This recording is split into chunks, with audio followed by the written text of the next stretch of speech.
पालघरमध्ये धरण पद्धतीमधील मासेमारीत अडकलेल्या 2 समुद्री माशांना जीवदान. तारापूर येथील मच्छीमार जगदीश विंदे यांनी 4 ते 5 फूट लांबीच्या या माशांची सुखरूपपणे सुटका केली आहे. समुद्र किनाऱ्याला समांतर उथळ पाण्यात जाळ्या रोवून करण्यात आलेल्या धरण पद्धतीच्या मासेमारीमध्ये आज तारापूर परिसरात 2 समुद्री मासे अडकल्याचं दिसून आलं. तारापूर येथील मच्छीमार जगदीश विंदे यांनी 4 ते 5 फूट लांबीच्या या माशांची सुखरूपपणे सुटका केली. यापूर्वी देखील त्यांनी धरण मासेमारीच्या जाळ्यात अडकलेल्या याच प्रकारे मासे आणि कासव यांना जीवदान दिले असले तरीही मत्स्य व्यवसाय विभागाने आश्वासन देऊन देखील त्यांना कुठल्याही प्रकारचा मोबदला देण्यात आला नाही.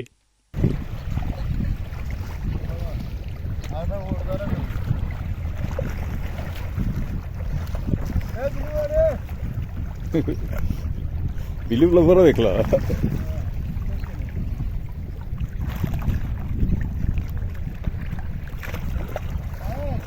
दिलीपला वाटलं गोर आहे ना.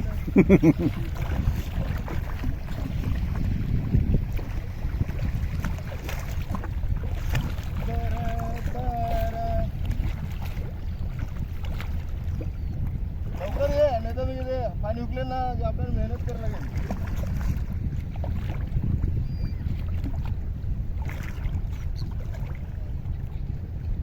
शूटिंग करीत